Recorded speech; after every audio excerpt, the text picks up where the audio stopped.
This Florida Power and Light franchise fee has failed 4 times since 2011. And now Palmcoast Vice Mayor Ed Danko believes the franchise fee is dead after a 3-1 city council vote earlier this week left the decision up to the voting public through a binding referendum. I don't believe there is a chance in hell that this will be on a ballot this year or any ballot in the foreseeable future. I don't believe any politician that has a clue what's going on is going to risk their careers over a failed Florida Power and Light franchise fee. It's just not going to happen. I believe we have finally put a stake through this, and we have finally killed this thing. Vice Mayor Ed Danko tells WNZF the franchise fee was last defeated 10 months ago. We got consensus on council that if this was ever attempted again by this city council or any future city council, it would have to go on a ballot, and it would have to be voted on by the public. Tomorrow, Councilman Nick Kloufis tells us why he believes a franchise fee can actually lower your taxes. Good morning, Flagler County. I'm Rich Carroll. You're listening to Flagler's Morning News on Thursday, June 20th. A 2-year investigation leads to an indictment for first-degree murder. Flagler County Sheriff Rick Staley. Deputies received a grand jury indictment charging an individual for first-degree murder after providing the fatal dose of fentanyl in the individual overdose. Sheriff Staley adds the investigation led by FCSO's Major Case Units Detective Adam Gossett resulted in dozens of interviews, countless hours reviewing forensic evidence, and following numerous other investigative leads to solve the case. If you deliver or sell a fatal dose of illegal narcotics, even if it takes 2 years, we are going to get you, arrest you, put you in the Green Roof Inn, and then you're going to go to a Florida state prison for a very long time, including potentially up to life. For Flagler's Local Morning News, I'm Karen Johnson. This local news is a service of Flagler County's Toyota dealer, Beaver Toyota, US 1 St. Augustine, here to wow you.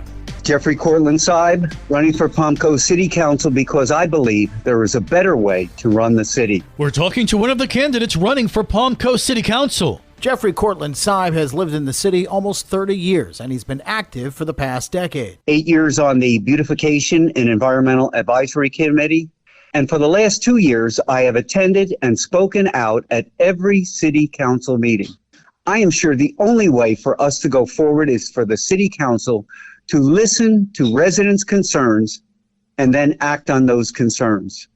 That's what I will do, listen and act. Cortland Seib is running to represent District 1. I have many concerns. One of my concerns is to keep our tax and fee burden low by reviewing every proposal, every project, every cost involved in the city's operation and looking for ways to cut costs and minimize any tax and fee increases. He also wants to see better management of the city's growth. An in-depth review of the way our city manages growth could point out cost-saving mechanisms. Slowing the rate of growth will directly slow our tax and fee rate of growth. Tomorrow you'll hear from another candidate for District 1, Ty Miller.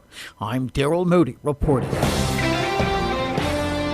Is there a shortage of home builders? That was another issue that the local organization took to Washington, D.C. with the National Association last week. Anna Maria Long said that people with training in the trades can get jobs in the home building industry. She said for that to happen, the National Association of Home Builders is asking Congress for nearly $2 billion in support. The Job Corps funding is at risk, so NAHB is urging Congress to maintain its support for Job Corps and encouraging funding the $1.76 billion that reflects the program's need for fiscal year 2025. Long said NAHB also supports efforts by Congress to promote investment in technical education and careers in the home building industry. The average age of a builder in the National Association of Home Builders is in their late 50s. You can listen to Real Estate Matters with host Toby Tobin here on WNZF on Saturday mornings at 11 or anytime on the Flagler radio app.